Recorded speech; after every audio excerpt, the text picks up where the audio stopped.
एक बार मैं फिर से आपका स्वागत करता हूं इस अबंडेंट लाइफ टेलीविजन प्रोग्राम में। दोस्तों, मुझे भरोसा है कि जो संदेश मैं आपको दे रहा हूं ये आपके लिए आशीष है। इस समय मेरे संदेश का शीर्षक है, इसका नाम है मंडपों की परीक्षा। मत्ती अध्याय 17 और पहले 8 वचन। इस वचन भाग में हम पाते हैं यीशु मसीह का रूपांतरण। यीशु तो क्रूस पर जाने वाले थे। अपने साथ पतरस, याकूब और यूहन्ना को लिया और पहाड़ पर गए और वहाँ वो रूपांतरित हुए। इसका क्या अर्थ है? इसका अर्थ है कि यीशु वो दिखा रहे हैं पतरस, याकूब और यूहन्ना को परमेश्वर के रूप में अपनी सच्ची पहचान, त्रिएकता के दूसरे व्यक्ति के रूप में। यीशु के वस्त्र उजले हो गए और उसका चेहरा सूर्य के जैसे तेजोमय हुआ। और ये सब क्या है? ये तो यीशु अपने ईश्वरत्व को प्रकट कर रहे हैं। यीशु परमेश्वर के रूप में अपनी महिमा को प्रकट कर रहे हैं। लूका अध्याय 9 वचन 30 और 31। और देखो, मूसा और एलिया, ये दो पुरुष उसके साथ बातें कर रहे थे। ये महिमा सहित दिखाई दिए और उसके मरने की चर्चा कर रहे थे जो यरूशलेम में होने वाला था। जैसे यीशु का रूपांतरण हुआ, पुराने नियम के दो संत यानी मूसा और एलिया प्रकट हुए और वो तो यीशु से बात कर रहे थे क्रूस पर उसकी मृत्यु के बारे में, कि उसका जाना या उसकी जो मृत्यु है जो होने वाली है यहाँ यरूशलेम में कलवरी पर। शब्दों की ओर गौर कीजिए। मूसा और एलिया यीशु से बातें कर रहे थे। यीशु अपनी महिमा में प्रकट हुए थे। यीशु अपने ईश्वरत्व को प्रकट कर रहे थे। इसके पीछे विचार तो ये है, वो तो इन तीन सबसे महत्वपूर्ण चेलों को बता रहे थे, पतरस, याकूब और यूहन्ना को, यही कि यीशु को आखिरकार अंत में क्रूस पर जाना पड़ेगा और मनुष्य के पाप के लिए प्रायश्चित करना था, मनुष्य के पुत्र के रूप में और परमेश्वर के पुत्र के रूप में। मनुष्य के रूप में और परमेश्वर के रूप में यीशु का ईश्वरत्व और यीशु का मनुष्यत्व दोनों महत्वपूर्ण हैं। तो यीशु उन पर ये प्रकट कर रहे थे परमेश्वर के इस अद्भुत उद्देश्य को कि यीशु क्रूस पर मनुष्य के पापों के लिए प्रायश्चित करने वाले थे। वो उन्हें तैयार कर रहे थे। और फिर क्या हुआ? इन तीन चेलों ने यीशु को उसके ईश्वरत्व में देखा, उसकी महिमा में देखा। पतरस एक प्रतिनिधि के रूप में एक सुझाव देता है। मैं ये वचन पढ़ रहा हूँ। जब वे उसके पास से जाने लगे तो पतरस ने यीशु से कहा, हे स्वामी, हमारा यहाँ रहना भला है, अतः हम 3 मंडप बनाएं, एक तेरे लिए, एक मूसा के लिए और एक एलिया के लिए। वो जानता न था कि क्या कह रहा है। पतरस यीशु की परीक्षा कर रहा था। अब हम ये जान गए कि आप सच में परमेश्वर हैं और अब आपके लिए ज़रूरत नहीं कि क्रूस पर जाए और प्रायश्चित करे। उस पीड़ा और यातना को सहते जाने की ज़रूरत नहीं। मेरे पास एक आइडिया है। हम क्या करेंगे? हम बनाएंगे 3 तंबू, 3 भवन, एक मूसा के लिए, एक आपके लिए और एक एलिया के लिए।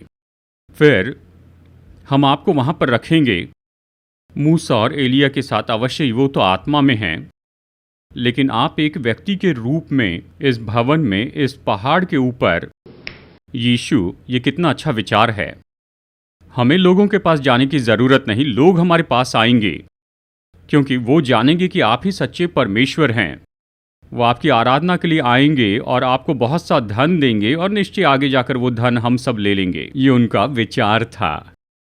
वाह, कैसी परीक्षा थी। लेकिन यीशु ने कहा, नहीं पतरस, मैं इसलिए नहीं आया कि मेरे लिए भवन बनाया जाए और वहाँ पर मुझे परमेश्वर मानकर मेरी आराधना की जाए। मैं आया कि क्रूस पर अपना जीवन दे दूं। और यीशु यहाँ पर पतरस, याकूब और यूहन्ना को एक महान सत्य बता रहे थे और वो है, तुम तीनों मुझे गौर से सुनो, क्रूस नहीं तो मुकुट नहीं। तुम क्या सुझाव दे रहे हो? तुम सुझाव दे रहे हो कि मैं क्रूस न उठाऊं। यदि मैं अपना क्रूस न उठाऊं तो मुकुट भी नहीं पाऊंगा। पुनरुत्थान, कि मेरा नाम सभी नामों के ऊपर होगा और मैं तो प्रभुओं का प्रभु और राजाओं का राजा हूँगा। क्रूस नहीं तो मुकुट नहीं। और यीशु उनसे कह रहे थे, तुम्हारे लिए भी ऐसे ही है। मेरे स्वर्ग में उठाए जाने के बाद तुम्हें अपना क्रूस उठाना होगा। यही बात है, क्रूस नहीं तो मुकुट नहीं। मेरे दोस्तों, बात तो यही है। यीशु परीक्षा पर जयवंत हो गए और फिर आखिरकार वो क्रूस पर चले गए और अपना मुकुट पाया। और ये जो उठाया जाना था, ये तो ऐसा नाम था जो सभी नामों में श्रेष्ठ है। पर पतरस चूक गया, यूहन्ना चूक गया और याकूब भी चूक गया पुनरुत्थान के पहले। लेकिन पुनरुत्थान के बाद में उन्होंने अपना क्रूस उठाया और यीशु के लिए सेवकाई में बहुत ही अद्भुत काम किए। और वो अपना क्रूस लेकर चले और उन्होंने अपना मुकुट पाया। ये सब कुछ हमारे जीवन में कैसे फिट होता है प्यारे दोस्तों। मैं सच में डरता हूँ कि आज चर्च तो इसी तरह का एक मंडप बन गया है जहाँ पर उस भवन में यीशु मसीह हैं। हम सब आते हैं और आराधना करते हैं 2 घंटों तक या 3 घंटों तक, बहुत अच्छा समय बिताते हैं और अपने घर लौट जाते हैं, अच्छा लंच करते हैं और बाकी दोपहर और शाम तक आराम से सोए। ये प्रभु की इच्छा नहीं है। हमने हमारी मसीहत को सीमित किया केवल चर्च की 4 दीवारों में ही, हमारे क्रूस के लिए दाम चुकाए बिना ही। मैं इस संदेश में आपको बताऊंगा कि हमारा क्रूस किस बारे में है। मैं यहाँ पर बताऊंगा क्रूस के बारे में और साथ ही चेले बनाने के बारे में भी। यीशु ने बहुत ही स्पष्ट कहा, जो कोई अपना क्रूस नहीं उठाता है वो मेरा चेला नहीं बन सकता है। केवल जब हम अपना क्रूस उठाते हैं तब यीशु के सच्चे चेले बन सकते हैं। मैं आपको ये बता दूं, यीशु मसीह तो ईसाइयों में दिलचस्पी नहीं लेते हैं, यीशु मसीह चेलों में दिलचस्पी लेते हैं। इसलिए मत्ती 28:19 में यीशु मसीह ने कहा, तुम जाओ सब जातियों के लोगों को चेला बनाओ, उन्हें बपतिस्मा दो उद्धार पिता पुत्र और पवित्र आत्मा के नाम से, और सब जातियों के लोगों को चेला बनाओ। प्यारे दोस्तों, इस संदेश में मैं आपको बताऊंगा कि सच्चा उद्धार क्या होता है, कि हमारा क्रूस क्या है, हमारा चेले बनाना क्या है। आज बस यही तो हो रहा है। 99% मसीह लोग तो बिल्कुल आराम से बैठे हैं, वो अपना क्रूस नहीं उठा रहे हैं जो कि चेले बनाना है। तो पवित्र आत्मा हमसे बातें कर रहा है। हम जो उद्धार पाए हैं, अवश्य ही ये तो अनुग्रह और यीशु पर विश्वास के द्वारा है, जो मुफ्त का वरदान है। हम कभी भी अपने भले कामों के द्वारा अपना उद्धार खरीद नहीं सकते हैं। ये परमेश्वर का वरदान है प्रभु के अनुग्रह के द्वारा प्रभु यीशु मसीह में। जबकि ये उद्धार प्राप्त किया है तो उद्धार का उद्देश्य क्या है? खास करके ये कि अपना क्रूस उठाए, और अपना क्रूस उठाना मतलब सच्चे चेले बनना है। क्या होता है यदि हम अपने क्रूस को नहीं उठाते और अपने चेले बनने को नहीं उठाते और बाकी जीवन भर बस विश्वासी बनकर रहते हैं, अपने चर्च में आरामदेह जीवन जीते हैं और एक चेले के उद्देश्यों को सच में पूरा नहीं करते हैं? यीशु से इस चेतावनी को सुनिए, मत्ती अध्याय 16 वचन 25। क्योंकि जो कोई अपना प्राण बचाना चाहे वो उसे खोएगा, और जो कोई मेरे लिए अपना प्राण खोएगा वो उसे पाएगा। यदि मनुष्य सारे जगत को प्राप्त करे और अपने प्राण की हानि उठाए तो उसे क्या लाभ होगा, या मनुष्य अपने प्राण के बदले क्या देगा? ये बहुत ही अद्भुत सामर्थी वचन है। इन 2 और 3 वचनों में यीशु कह रहे हैं हमारे क्रूस और चेले बनाने के बारे में। यदि कोई अपना क्रूस नहीं उठाता है और चेले नहीं बनाता है, यानी जैसे कि यीशु चाहते वैसे नहीं, तो क्या होता है? वो जीवन खो देंगे। ये केवल तब है जब हम अपना क्रूस उठाते हैं और अपने चेले बनाने को गंभीरता से लेते हैं तो हम जीवन पाएंगे। हम हमारे उद्धार के उद्देश्य को पाएंगे। हम उद्धार की आशीषों को प्राप्त करेंगे। हम यहाँ पर अच्छा जीवन पाएंगे और आगे जाकर स्वर्ग में अनंत जीवन पाएंगे। लेकिन यदि हम अपने क्रूस को भूल जाए और चेले बनाने को भूल जाए तो हम इस पृथ्वी पर का ही जीवन नहीं खोएंगे, लेकिन साथ ही अनंत काल को खो देंगे। यीशु ने बिल्कुल यही तो कहा था। हमें इसे गंभीरता से लेना होगा। मैं इस संदेश में आपको और गहराई में लेकर जाऊंगा। अब पतरस तो इस परीक्षा का सामना कर रहा था कि अपने क्रूस को भूल जाए और ऐसे मंडप में आराम से रहे। और पतरस इस वचन भाग में, जो कि अवश्य पाया जाता है मत्ती, मरकुस, लूका और यूहन्ना में भी, वो तो निश्चय ही 3 अलग परीक्षाओं से जा रहा था। परीक्षा की खुद को वहां पर मंडप में रखें और चेले बनाने को पूरी तरह से भूल जाए। सारांश में मैं आपको ये 3 परीक्षाएं बताता हूं। आज बात तो यही है, जैसे हम ये संदेश सुनते हैं। आइए पवित्र आत्मा से पश्चाताप करते हुए प्रार्थना करें कि हम इन 3 तरह की परीक्षाओं में न गिरें।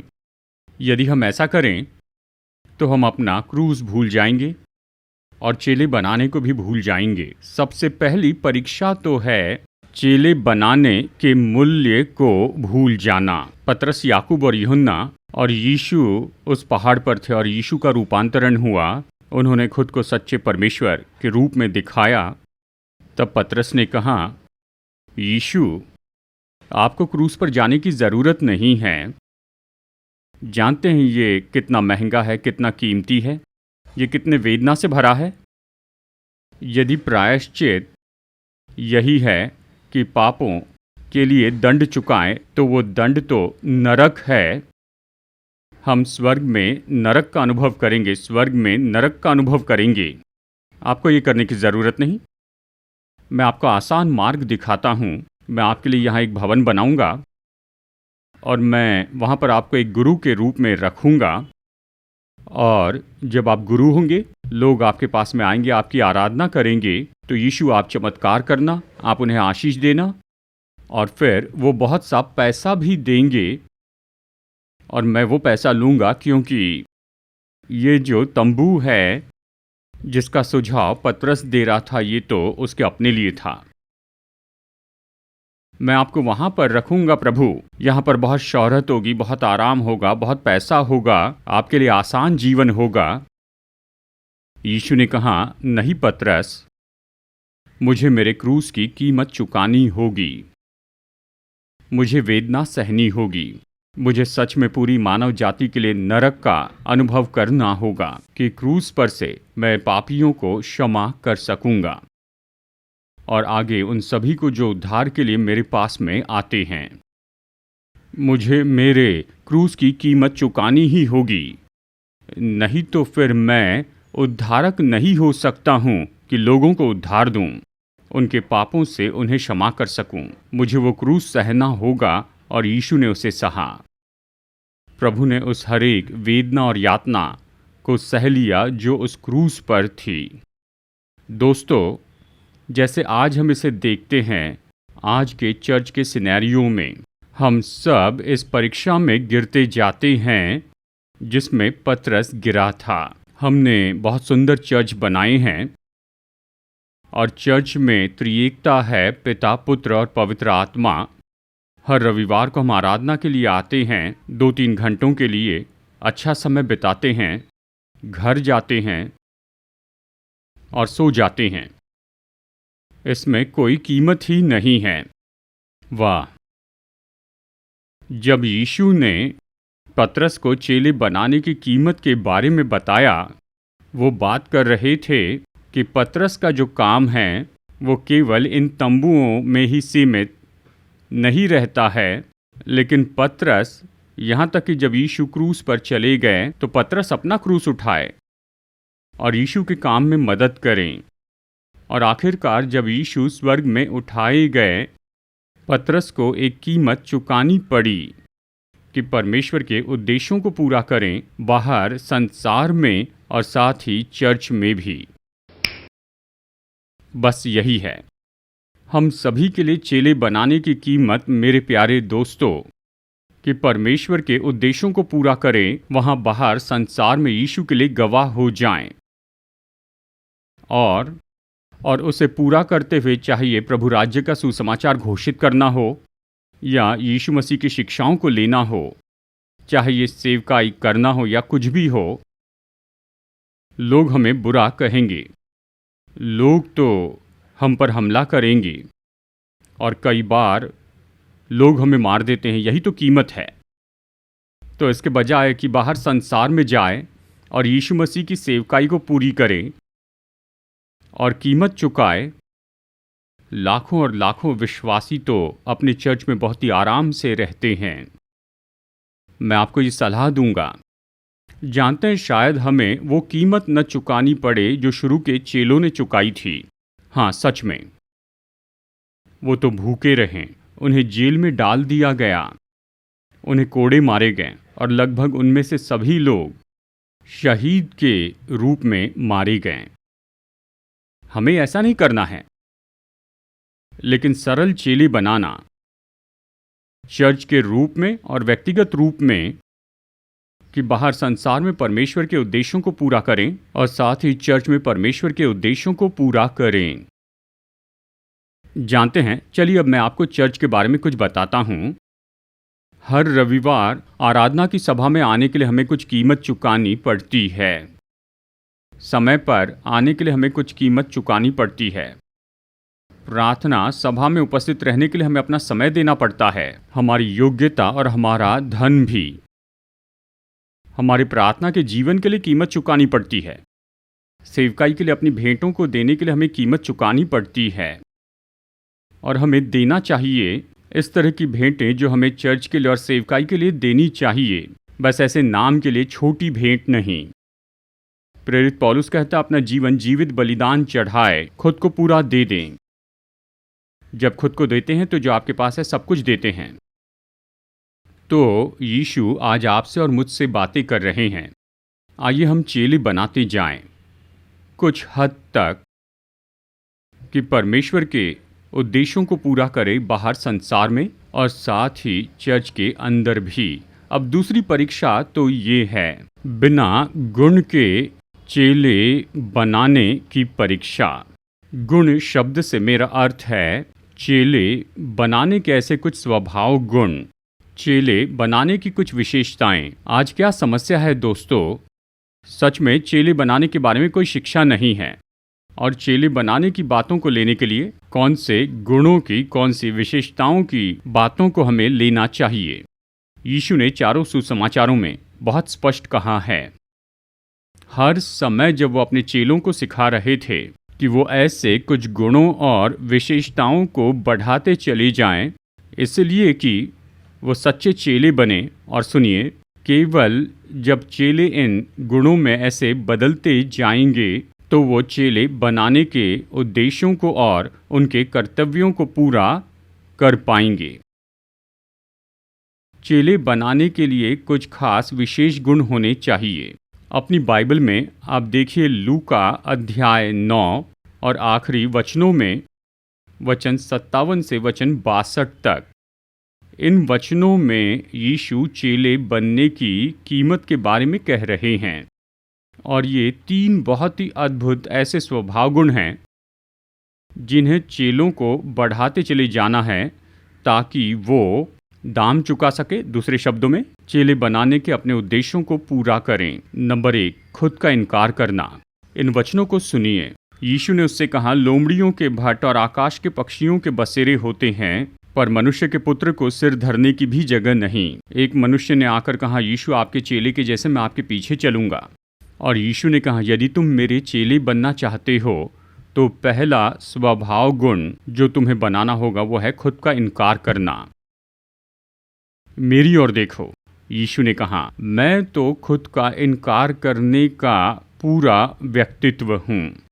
लोमड़ियों के भट्ट होते हैं, पक्षियों के बसेरे होते हैं, पर मैं परमेश्वर का पुत्र, मेरे लिए कोई जगह नहीं। मैंने जीवन में सारी बातों का इनकार किया कि पिता की इच्छा और उसके उद्देश्यों को मैं पूरा कर सकूं। यदि तुम्हें आना है तो खुद का इनकार करना होगा। अब यही है मेरे दोस्तों, यदि आपको चेलेपन के सारे कर्तव्यों को पूरा करना है बाहर संसार में और चर्च में, तो आपको खुद का इनकार करना होगा। मतलब कि भूल जाए उन सारी बातों को जो हमारे चेले बनने में रुकावट डालती हैं। हमें उनका इनकार करना है, उन्हें भूल जाना है। दुर्भाग्यवश आज के विश्वासी तो चेले बनने से इनकार करते हैं और वो सब कुछ करते हैं अपने लिए और अपने परिवार के लिए, खुद का इनकार करना। फिर और ये दूसरा स्वभाव गुण है जो चेले बनने के लिए यीशु यहाँ कहते हैं, और वो है प्राथमिकता देते जाना। और मैं ये वचन पढ़ रहा हूँ। यीशु ने उससे कहा, मरे हुओं को अपने मुर्दे गाड़ने दे, पर तू जाकर परमेश्वर के राज्य की कथा सुना। यीशु उसे बुलाते हैं, कहते हैं मेरा चेला हो जा। और उसने कहा, मेरे पिता अभी अभी मर गए हैं, मुझे जाकर उन्हें दफनाना है। उन्हें दफनाने के बाद वापस आऊँगा, फिर आपका चेला बनूंगा और प्रभु राज्य का प्रचार करूंगा। यीशु ने कहा, नहीं, चेले बनना या बनाना प्राथमिकता के बारे में है। अवश्य एक यहूदी के रूप में अपने मरे हुए पिता को दफनाना तो उसकी पहली प्राथमिकता होती है। लेकिन यदि तुम मेरे चेले बनना चाहते हो तो अपने पिता को दफनाना ये तुम्हारी दूसरी प्राथमिकता होती है, और प्रभु राज्य का प्रचार करना ये तुम्हारी पहली प्राथमिकता होती है। वाह प्यारे दोस्तों, आज ये कौन सिखा रहा है? हर समय आशीष ये और वो और ये सारी शिक्षाएं सिखाते हैं। यीशु तो उनमें दिलचस्पी लेते ही नहीं हैं। यीशु चेले बनने में दिलचस्पी लेते हैं। चेले बनना और बनाना यीशु के लिए मायने रखता है, और केवल सच्चे चेले ही उसी के हैं। इसे लिख लीजिए, चर्च में केवल सच्चे चेले ही तो उसके हैं। प्राथमिकता जी। यदि आप और मैं यीशु के सच्चे चेले बनना चाहते हैं तो हमें प्राथमिकता देनी होगी। जो यीशु चाहते हैं कि हमारे चेले बनने में हम करते चले जाएं। उसने कहा, प्रभु राज्य का प्रचार करो, जो कि प्रभु राज्य का सुसमाचार है पूरे संसार में। क्या हम ऐसा कर रहे हैं? ज़्यादा नहीं। और चर्च में जो सेवकाई है उसके लिए प्राथमिकता, क्या हम ऐसा कर रहे हैं? केवल कुछ ही लोग हैं, दूसरे लोग घूम रहे हैं, पिकनिक मना रहे हैं। यदि हर एक को चेला बनना है तो हर एक को अपना इनकार करना होगा कि अपना काम करे और चर्च में अपनी भूमिका निभाए। और चेले का दूसरा स्वभाव गुण होता है, और वो है समर्पण। इस वचन को सुनिए। यीशु ने उससे कहा, जो कोई अपना हाथ हल पर रखकर पीछे देखता है वो परमेश्वर के राज्य के योग्य नहीं। यदि तुम मेरे चेले बनना चाहते हो तो तुम्हें चेले बनने के लिए समर्पित होना होगा। समर्पण कि उसे पूरा करे जो मैं चाहता हूं कि तुम पूरा करो संसार में। वो सारी सेवकाई जो यीशु ने अपने चेलों को दी थी कि वो संसार में करे, और उन्होंने ऐसे ही किया। क्या हम ऐसे हैं? नहीं, हम चर्च में आराम से रहना चाहते हैं। और दूसरी ओर ये सभी के लिए उपयोगी हैं। चर्च की सेवकाई और चर्च में कामों के लिए समर्पण, यानी सारी अलग अलग सेवकाई, सारे अलग अलग पहलू। अगर आप हल पर अपना हाथ रखते हैं तो इसका अर्थ क्या है? समर्पण। और साथ ही इसका अर्थ है डटे रहना, बड़ी मेहनत, काम करना। कोई भी किसान अपना हाथ हल पर रखकर वही खड़े नहीं रहता, वो ज़मीन जोतता है। यही तो डटे रहना है। इसमें कड़ी मेहनत है, पसीना बहाना है। तो चेले बनाने के लिए समर्पण और डटे रहना है। चेले बनना और चेले बनाने के सारे कर्तव्यों को पूरा करना। अब तीसरा, मैं से कहता हूँ, बिना परख के चेले बनने की परीक्षा। परख का अर्थ है दो चीज़ों के बीच में पहचानना। पतरस तो दो बहुत ही महत्वपूर्ण सत्य को पहचानने में चूक गया। वो अपनी परख में चूक गया था। नंबर 1, इस परीक्षा में उसने कहा, यीशु, हम यहाँ पर मंडप या भवन, तंबू बनाएंगे मूसा के लिए, और एक आपके लिए, और एक एलिय्याह के लिए। वो कौन सी गलती कर रहा था? वो यीशु को दो सामान्य मनुष्यों से मिला रहा था। हालांकि वो पुराने नियम में बड़े व्यक्ति थे, लेकिन वो तो केवल मनुष्य थे। लेकिन यीशु परमेश्वर हैं।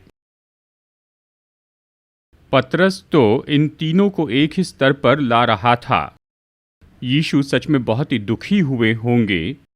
पतरस, तुमने अभी मेरे ईश्वरत्व को देखा है, तुमने अभी मेरी महिमा को देखा, तुमने अभी ये जान लिया कि मैं तो परमेश्वर हूं। तुम मुझे सामान्य मनुष्य के साथ कैसे जोड़ रहे हो? ये परीक्षा तो है हम सब के लिए, खास करके पास्टर और प्रचारकों के लिए। यीशु को बिल्कुल एक ही समतल भूमि पर न रखें बाइबल के सभी लोगों के साथ में। वो तो मनुष्य हैं, लेकिन यीशु परमेश्वर हैं, इन लोगों से ऊंचे हैं। बाइबल के सारे चरित्र, हालांकि वो तो बहुत ही अद्भुत हैं, लेकिन फिर भी वो तो सिद्ध नहीं हैं। लेकिन बाइबल में केवल एक ही व्यक्ति है जो कि सिद्ध है, यीशु। यीशु को जगह देना, उसे ऊंचाई पर रखना, महत्व देना, उसका प्रचार करना, यीशु को चेले बनाने के आदर्श के रूप में देखना, ये कितना महत्वपूर्ण है। और वो दूसरी परख जिसमें पतरस असफल हो गया था वो ये है, वो ये परखने में चूक गया था कि उसके शब्दों और यीशु के शब्दों में क्या फ़र्क है। वो सुन रहा था।